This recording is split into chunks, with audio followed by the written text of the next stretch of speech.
আমাদের কুইজ পর্বে আপনাকে স্বাগত। আজকের পর্বে বাংলা সাহিত্য, ইতিহাস এবং মুক্তিযুদ্ধ নিয়ে গুরুত্বপূর্ণ কিছু প্রশ্নের ব্যাখ্যাসহ উত্তর থাকছে। আপনি প্রস্তুত? ধন্যবাদ। হ্যাঁ, আমি সম্পূর্ণ প্রস্তুত। প্রথম প্রশ্ন, কালজয়ী উপন্যাস সূর্যদীঘল বাড়ির রচয়িতাকে? সূর্যদীঘল বাড়ি উপন্যাসের রচয়িতা হলেন বিশিষ্ট কথাশিল্পী ও কূটনীতিক আবু ইসাহাক। ১৯৫৫ সালে প্রকাশিত এই বিখ্যাত সামাজিক উপন্যাসটি ১৯৪৩ সালের দুর্ভিক্ষ ও গ্রামীণ কুসংস্কারের প্রেক্ষাপটে লেখা।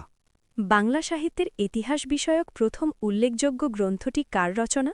বাংলা সাহিত্যের ইতিহাস বিষয়ক প্রথম উল্লেখযোগ্য ও প্রামাণ্য গ্রন্থটি ড দীনেশচন্দ্র সেনের রচনা। ১৮৯৬ সালে প্রকাশিত তার বিখ্যাত গ্রন্থটির নাম বঙ্গভাষা ও সাহিত্য। বাংলা সাহিত্যের প্রাচীন ও মধ্যযুগের ইতিহাসের একটি অনন্য দলিল হিসেবে গণ্য করা হয়। রবীন্দ্রনাথ ঠাকুরের রক্তকরবী কোন ধরনের গ্রন্থ? রবীন্দ্রনাথ ঠাকুরের রক্তকরবী ১৯২৬ একটি বিখ্যাত রূপক ও সাংকেতিক নাটক। এটি মানুষের অসীম লোভ, যান্ত্রিক সভ্যতা এবং তার বিরুদ্ধে মানবিক প্রতিবাদ ও প্রেমের জয়গান নিয়ে রচিত। নাটকটি ১৯২৪ সালে প্রথম প্রবাসী পত্রিকায় প্রকাশিত হয় এবং এর পূর্বনাম ছিল যক্ষপুরী। বিখ্যাত সওগাত পত্রিকার সম্পাদক কে ছিলেন? বিখ্যাত সওগাত পত্রিকার সম্পাদক ছিলেন প্রখ্যাত সাংবাদিক ও সাহিত্যিক মোহাম্মদ নাসির উদ্দিন। ১৯১৮ সালে কলকাতা থেকে প্রকাশিত এই মাসিক পত্রিকাটি বাংলার মুসলিম সাহিত্যিকদের বিকাশে এবং নারী জাগরণে গুরুত্বপূর্ণ ভূমিকা রেখেছিল। নিচের কোনটি কাব্যগ্রন্থ? কয়েকটি কবিতা হল একটি কাব্যগ্রন্থ। এটি সমর সেনের লেখা। এটি বাংলা আধুনিক কবিতার ধারায় একটি উল্লেখযোগ্য সংযোজন, যেখানে কবির নিজস্ব শৈলী ও বিষয় বৈচিত্র্য ফুটে উঠেছে। যদ্যপি আমার গুরু গ্রন্থটির রচয়িতা কে? যদ্যপি আমার গুরু গ্রন্থটির রচয়িতা হলেন বিশিষ্ট বাংলাদেশী চিন্তাবিদ, লেখক ও কথাসাহিত্যিক আহম্মদ শফা। এটি মূলত জাতীয় অধ্যাপক আব্দুর রাজ্জাককে নিয়ে লেখা একটি স্মৃতিচারণমূলক বই, যা ১৯৯৮ সালে প্রকাশিত হয়। এবার বিশ্ব ইতিহাস। ফিনল্যান্ড অতীতে কোন দেশের উপনিবেশ ছিল?